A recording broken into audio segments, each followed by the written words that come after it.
Warning: watch this video only if you're open to quantum physics, metaphysics, the unconscious mind and complementary approaches. How to tell if you are open-minded enough to watch this? If you've bought even one positive thinking book, listened to one meditation tape or CD, or attended at least a personal development workshop, and you've been sufficiently inspired enough to practice what you were shown, even if it only produced temporary changes for you, then that's proof enough that you are the kind of person that should watch this. Hi, my name is Jonathan Clark. I'm the founder of HGE and the author of the book Ignite and Unshackle, Latent Power of You. Now, I made this video for you because I want to pull back the curtain and expose some of the myths around the mind tools like law of attraction and hypnosis, as well as the secret and other advanced methodologies employed by life coaches and spiritual advisors alike. And you might not like what I'm about to tell you. So let's start today's meeting of the minds with this. According to that great source of all facts, the interweb, Napoleon Hill, the author of Think and Grow Rich, died in 1970 virtually penniless. Of course, naphill.org denies this, but then they would. Apparently W. Clement Stone stepped in at the end and subsidised the Hill Foundation. But still, it's not the success story I'd expect from someone who knows that whatever the mind can conceive and believe, the mind can achieve. Still though, if you're studying a master at using the power of the mind to achieve financial wealth, amongst other things, and let's face it, that's what a lot of people are using this stuff for, wouldn't you feel ripped off to find out that he was broke? It's disappointing, to say the least. Besides, the mastermind concept, which was the big secret concealed in the book, which by the way is a good way to sell a book, was Andrew Carnegie's. Actually, it came from the Bible in the first instance. So he was just reporting just as any good journalist would do. Yes, wealth means having lots of money. That's the original meaning of wealth. We can play around with new agey metaphorical definitions of wealth all we like, saying that being rich is having friends, or having millions of followers, or having someone to sponsor us, whatever. We can philosophise around money and wealth all we like, but the bottom line is, in a post-depression era, that's what the book was about. Napoleon Hill wrote about financial money growing rich, and if he died broke, then he died without money, and thus he did not die rich. It's a fact that spiritual and new age people, of which group I'm a part too, in a way, will make so many excuses for not having worldly success or riches, and they'll give so many explanations for theirs and other failures at becoming rich, while often secretly craving those same riches. And many aren't honest enough with themselves.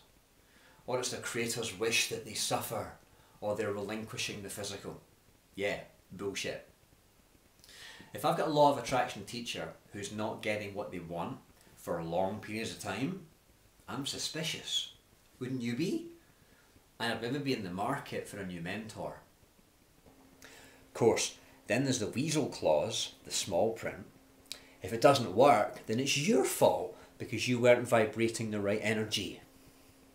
Listen, you can always use the teachings to excuse away the lack of results after using the teachings.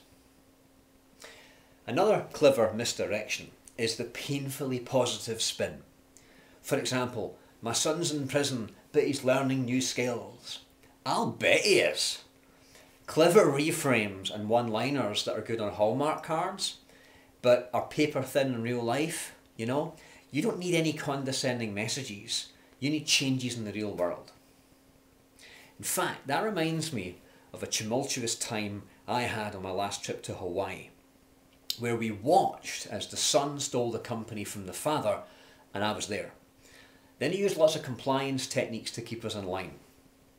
A few days later, one of my fellow graduates emailed me to ask me for my take on it, so I was honest with her.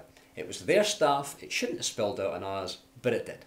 It's a shame, it happened, you move on. She then emailed the teacher, and I was told I wasn't to come back because I'm not in alignment with the company.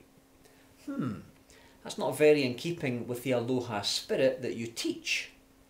Maybe that's why there were subliminal messages in the backgrounds of the PowerPoint slides then. They didn't like it when I pointed that out. Oh, here's another great urban myth. For a long time, I've heard of the 1953 Harvard study, or the 1979 Yale study, on the effects of written goals of graduates on the long-term performance of people. Loads of coaching, training and personal development providers quote one or the other as the reason why we should set goals. You must have heard the story. There was a study done at Harvard between 1979 and 1989. Graduates of the MBA program were asked, have you set clear written goals for your future? And have you made plans to accomplishment? The result of that question were that only 3% had written goals or plans. 10 years later, Harvard interviewed the members of that class again, and they found that those 3% were way more successful than the others. The ones who hadn't put it in writing were earning on average a fraction of the 3% who were. The 3% who had clear written goals were earning on average 10 times as much as the other 97% of graduates put together. Now, have you heard that story before? Well, unfortunately, last year it was revealed there was no such study at Harvard or Yale. In fact, Harvard themselves say it has been determined that no goal study of the class of 1953 actually occurred. In recent years, we've received a number of requests for information on a reported study based on a survey administered by the class of 1953 in the senior year, and a follow-up study conducted 10 years later. This study has been described as how one's goals at graduation related to your life achievements. The secretary of the class of 1953, who had served in that capacity for loads of years, did not know of any such study, nor of any of the fellow class members that he questioned subsequently.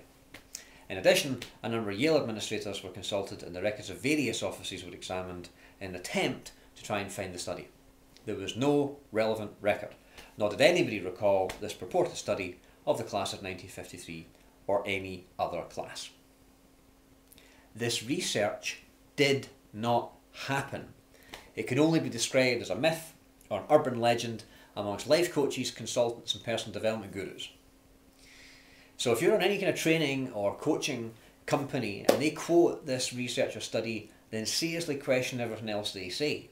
I used to, then I did my research. Well wait, it gets worse. As a graduate of Coach University and having been involved in the coaching world for over a decade, I was pretty disappointed to hear that the average life coach in the UK makes less than $10,000 a year. Now that was backed up by an online survey that I did a few years ago. You might remember my Full Practices project. The world is full of struggling coaches, and these are the guys that are trained to advise other people. If it's so good for me, how come it's not working for you? Wouldn't that cross your mind? Then there's a quote from Morpheus in the movie The Matrix. There's a difference between knowing the path and walking the path. Or as Larry Winget says, too much help and not enough self. Listen to every Abraham Hicks workshop, listen to the CDs, reading every Law of Attraction book published and watching The Secret every night for a year straight won't make a jot of difference until we actually practice what we learn. Oh, and don't get me started on The Secret. What a great title for selling books and DVDs, but with no real meat in that sandwich, if you take my meaning. Here's a great book I recommend, Zero Limits by Hugh Len and Joe Vitale. It teaches a variation of a HUNA technique. In introduction, the author clearly states that the answer to manifesting what you want all the time, without exception, is not to use a mental technique or affirmation. Then he proceeds to give us the one true path, which is a 10-word affirmation. Hey, I was on a Law of Attraction site the other day, and I read this quote. It said, I'm starting to wonder why the positive expectations of people in third world countries often don't manifest in what they need to simply survive, at the very least. Much as I want all this to work, I truly believe many things that manifested only in very compromised forms, and there's other things that absolutely did not manifest at all. I must say, I will always believe that positive attitude is productive for many reasons, and that you should certainly do what feels good and allow life to happen to you, flow, etc. But after the last 5 years I've had, when believing in all of this has been just about all I could hold on to, I'm incredibly disappointed with the fruits of my good vibrations. So I meet so many gurus who talk the talk, but the soles in their shoes are not worn out at all, if you get my meaning. I can see us asking in the future to check the soles of our next teacher's shoes. I'm thinking about due diligence when it comes to our mentors' souls being none of our business. It seems to me that it might very well be my business, since I'm looking for this person for guidance. I might want to see that he's got some tread worn off his boots, or at least a few scuffs. Now in the book, Men Are From Mars, Women Are From Venus, John Gray wrote about filling your tank. Every day you can top up your tank with power-ups and boosts. Reading good books, exercise, watching a good movie, getting a hug, getting a promotion. These act as positives. The other problem is the leeches and the holes in the bottom of your tank. The bad news, the pain, the accidents, the arguments, the leaks that drain you. We all need boosts, and that's why we invest in books, CDs, live programs. But they're temporary top-ups. They're like mobile top-ups. We use them up and then we need another one. Yes, the Firewalk seminar with 10,000 other raving fans will pump you up and make you feel great. I know. I've done it a few times. But it's temporary. Eventually you come back down to earth, and sometimes with quite a bump. Maybe you bought Secrets of the Millionaire Mind, and all that happened was you spent $9.95. Know what I mean? A few years ago, I was running a master practitioner course in a nice venue. We had a big training room on the top floor, and just down the hall we noticed that on 2 of the days that we were there was another course running in a smaller room. It looked full and busy with excited students clinking champagne glasses, and it looked like some kind of dating group. We didn't know. So one of my assistants went in to find out what all the fuss was about and came back to tell me, and it was what I thought it was. That's cool. We had to get back into the training and carry on with the next part of the course. But later, one of the venue staff was delivering our teas and coffees, and he asked me what I was teaching. And I cheekily answered, and it was a bit cheeky, the stuff that the other group down the hall will turn to when they realise that what they're being taught doesn't work. See, stuff like the law of attraction sounds so seductive and compelling. Just think nice positive thoughts, and money, sex, health will be pulled inexorably towards you like a magnet. Very appealing to Sally Searcher, who, as one of my friends described it, is failed, fat, 40 with a cat. We're back to fairies and unicorns here. It's an easy sell to a desperate marketplace. So what's my point in all of this? If you're like me, you probably feel that you're capable of so much more than you're currently demonstrating. You should be making more money. You should be having more fun. You should be feeling happier and getting better results in your world than you are, right? Yet you feel deep down that you deserve better than you've got, don't you? The truth is, so much of the self-help and personal development world is based on hope, hype and hijinks. So you've no idea what to focus on. If you did know, then you'd be doing it. We buy the next book or attend the next workshop hoping that this will be the one to get that hit and top up the tank for a while, so we can finally have the physical stuff that we really want. The security that money buys, the healthy body, the dream job and the connection with people. That's what motivates us to buy that book or listen to that CD. We're secretly terrified that we'll run out of money and give up on our dreams. And what's worse, anyone can stand on the stage and call themselves a coach. Personal development attracts people who crave significance, and it's simple to build up a following of adoring fans who think you're wonderful until the fans get a better offer. There's a lot of ego involved, and there's a very fine line between marketing and lying. Do your due diligence, ask around, ask to talk to existing clients, ask for testimonials, get a copy of their certificates. There are sharks and scoundrels in every industry, including personal growth. So protect yourself. Oh, the stories I could tell you. Look, I spent 25 years studying this stuff. From the basics of positive mental attitude to NLP practitioner, master practitioner, then trainer of NLP, hypnosis, all the way up to being initiated in Hawaiian Huna, shamanism and Western high magic. And I've been through my darkest night of the soul and several arse-clenching periods. And I know it's not all fairies and unicorns, trust me. I have respect for the other methods, I just don't believe in them. And that's because none of them worked consistently for me. But I have found one box of tools that does consistently work for me and the hundreds of clients I've worked with over the last 25 years. And that's NLP. What NLP is for me is like a battery charger that's always there to plug into, so my tank never runs dry. Why NLP? Well, neuro-linguistic programming is a collection of mind tools that make your life easier. Developed in the early 70s, they help you to run your own head more effectively. See, most people know that they have feelings and behaviours that they need to change, don't you? But most people have absolutely no idea how to do it. And isn't that frustrating? Because no one tells you how to do it. It's all clever one-liners and generic fluffy concepts that sound good, but they only sell hope. They're not based on anything tangible, like law of attraction, or The Secret, or cosmic ordering. Look, reading a fictional novel about some made-up character is not going to make your goals suddenly materialise out of thin air.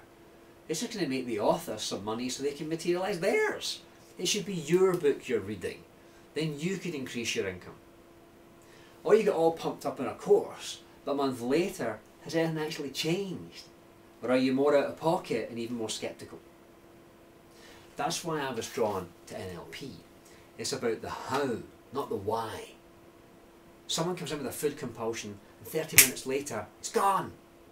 BBC Radio give me 30 minutes in the green room to cure a spider phobia. Half an hour later, the guy's holding a tarantula.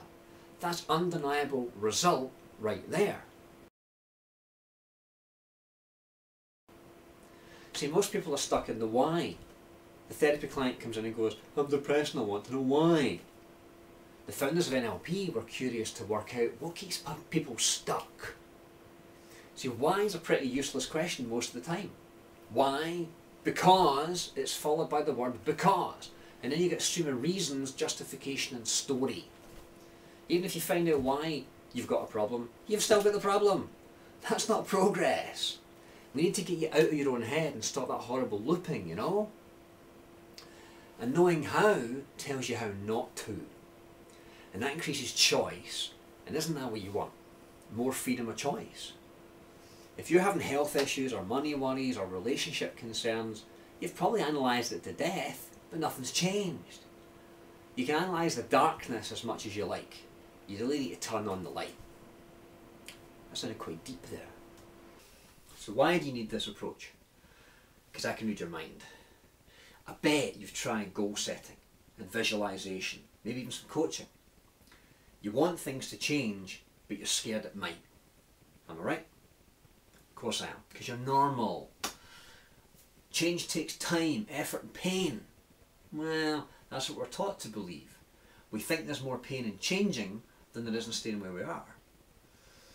What if it was painless and required very little effort?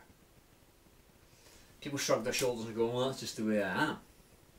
NLP allows you to see the motivation that you need to change, and it gives you the actual baby steps to make things better. And it's based on modelling what works, consistently. It's battle tested and proven. These tools work in the real world with real people, and that's why it's known for the results it creates. I don't want you to go through the same frustration and disappointing of that hope and hype cycle, then crashing down again until you gird your loins long enough to take a deep breath and go up again. Can you relate to that? So NLP shares the same core ideas and hopes that all the other personal growth approaches promise, but they usually fail to deliver an actual how. NLP gives you the how. It's a vehicle. Now, if you're anything like me, you know that you've lots of talent, lots of latent potential, but you don't know how to use it. It's like you've just bought a new laptop. It has the latest version of Windows on it, but you've been used to using the old version for the last 10 years. So you're pressing a few buttons, you're using some of the familiar old programs.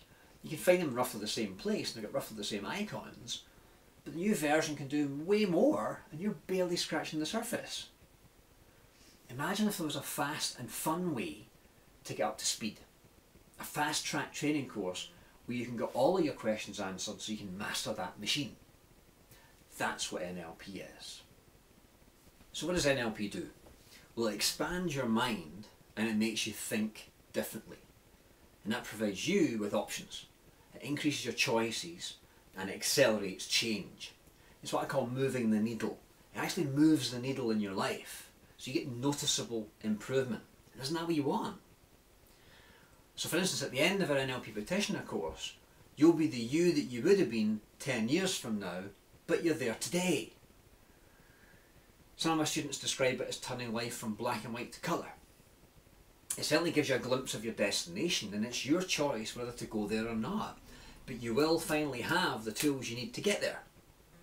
So essentially NLP is life skills, and it activates all the other training that you've been through but you never used, you know? And our courses are quite unique. I call them events. They're fun. They feel effortless while you're learning. The skills are broken down and made really simple and unintrusive.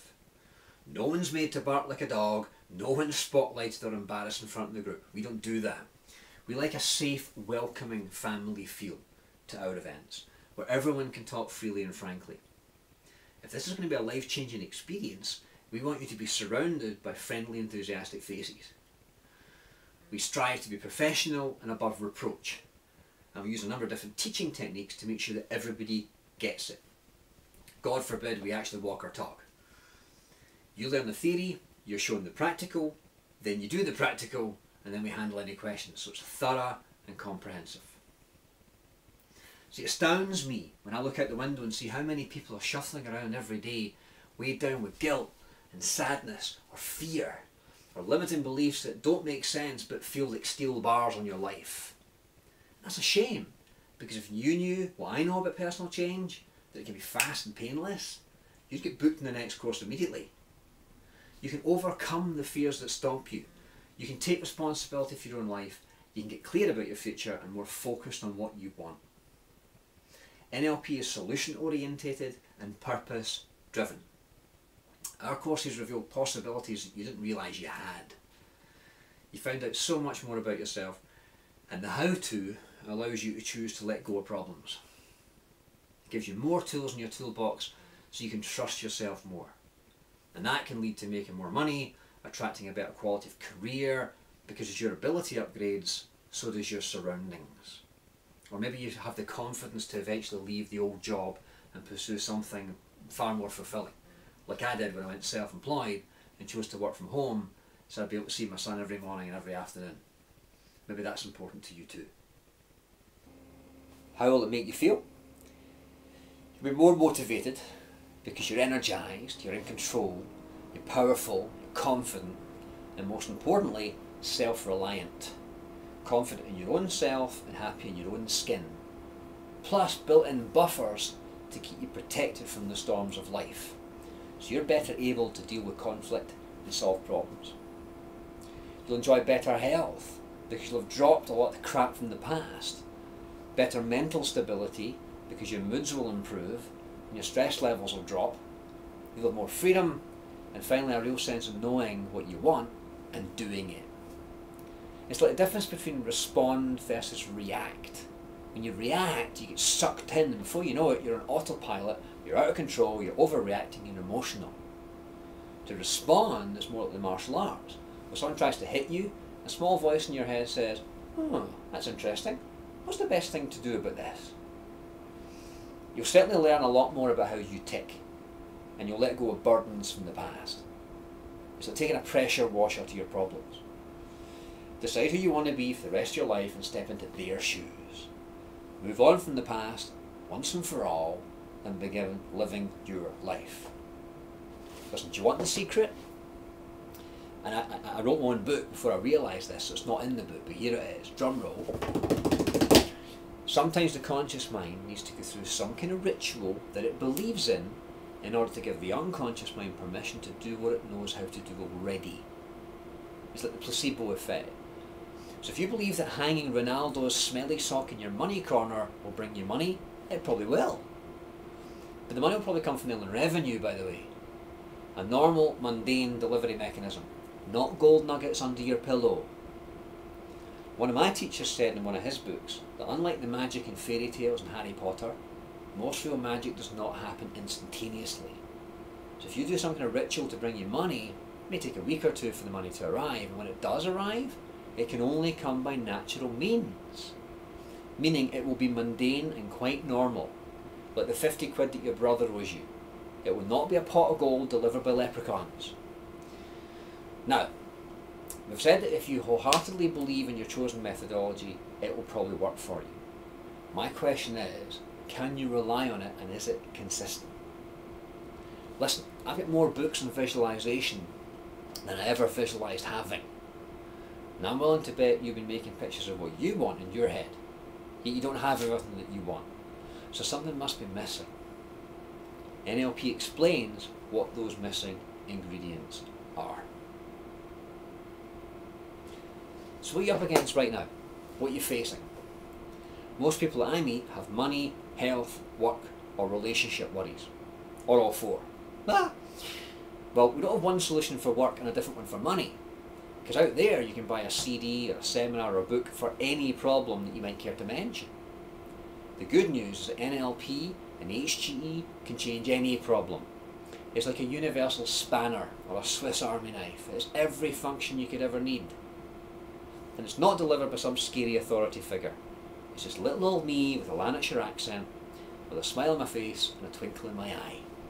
I'm easy to talk to, and I'm interested in bringing you into a safe environment where you can clear out stuff from your past. The biggest obstacle you'll face is your own internal resistance, your own disbelief that you can actually change. And that's why I work with you. This is a do with, not a do to. When I heard someone say recently, oh yes, I had someone do NLP to me and it didn't work. Well, right, there's the reason why. So does NLP sound too good to be true? Well, I'm at serious risk of over-egging the pudding here, but I can assure you it's based on evidence. I literally have drawers of thank you cards, emails, letters from people to prove it. Honestly, you can change quickly, and it can be fun, it can be painless. You can let go of the past now. You can take a pressure washer to your problems. And are we saying that you can erase them in a week? Is that too much of a stretch? You think that to learn something well takes years? The truth is, you already have all of this inside you. Don't worry, you will be stretched, but that's life. If you don't push yourself to grow, life will push you anyway. Isn't that true? And it isn't about becoming a certified practitioner.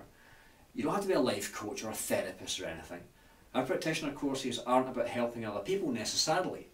My advice is always do it for yourself first, then you can maybe do it for other people. But you shouldn't be giving a lift to other people when your own petrol tank is nearly empty. Sometimes you need to know when to offer a helping hand and when to move on. So who uses this stuff? Doctors, surgeons, therapists, teachers, trainers, hostage negotiators, authors, the army, film writers, and normal dudes and dudettes like you and me who just want to feel more in control. Business professionals looking for an edge. And you come out of my events with some useful business contacts into the bargain. And when youngsters get it, like the 2 sixth formers on my last course, man, that's exciting. My son's going to inherit such a cool library of books that I never had, if he chooses to read them, of course. That'll be his choice, but I hope that he does. So what will happen if you do learn NLP and HG? Who will you become? You'll be the master of your life. You'll be a Jedi Knight. You get to drive your own bus. Come in our courses and learn to drive buses. You'll be extraordinary. You'll be the person that you always were before A, you started worrying about it, and B, you were told that you couldn't be. It'll be you Mark II, leaner, cleaner, faster, more effective, more energy, more assertive. A couple of weeks ago I was fortunate enough to do an in-house training at Catterick Garrison in Yorkshire. I've got a testimonial from the author of the National Guidance for Quality Assurance in Secure Care, simply because I shared these methods with the teachers there. He described it as transformational. This stuff works. So the next step, if you're curious after this rant, To find out more, just enter your email address in the box below and I'll send you some stuff by email. I want to show you what I've discovered and some key refinements to make it even easier for you to use. I've developed my own brand of NLP and you'll find out why when you put your email in. So please understand, I'm not having a go at the other methods. Well, maybe I am. I'm just trying to save you years of experimentation and disappointment, spinning your wheels and wasting all that time and money on methods that just don't work. What I don't want to see is that the fire in your eyes eventually goes out and you turn cynical and bitter because of all you were promised and it failed to manifest. And I'll finish with this wee story. In the 90s I was asked to help launch a company in Scotland that taught and offered consulting in a particular approach, one that I'd already studied with an experienced teacher of the appropriate lineage. That's why they came to me. Now when I met my future colleague, she was having a stand-up blazing argument in the middle of a health fair. A few years later, I was having a similar stand-up blazing argument with the same about-to-be ex-colleague. So she argued that we were selling people an ancient method. I argued that we were giving people hope. And then we parted company. And I'll finish with this. While Abraham Hicks says that the best way to teach and inspire another is to be a living, breathing example of it, I think it's safe to say that Napoleon Hill taught and inspired many people through his written work. And when we're assuming that rich means vast quantities of money in the title Think and Grow Rich, well, that was certainly the meaning in post-Depression America, but there's other meanings too. Napoleon Hill died not broke, but with millions of followers, people inspired by his ideas, millions of them, and it's still growing. You could argue that he attracted W. Clement Stone to bail out his foundation just in time, in which case it's dying rich. Think about Vincent van Gogh. Died without selling a single painting during his life. Does that mean his life was a failure?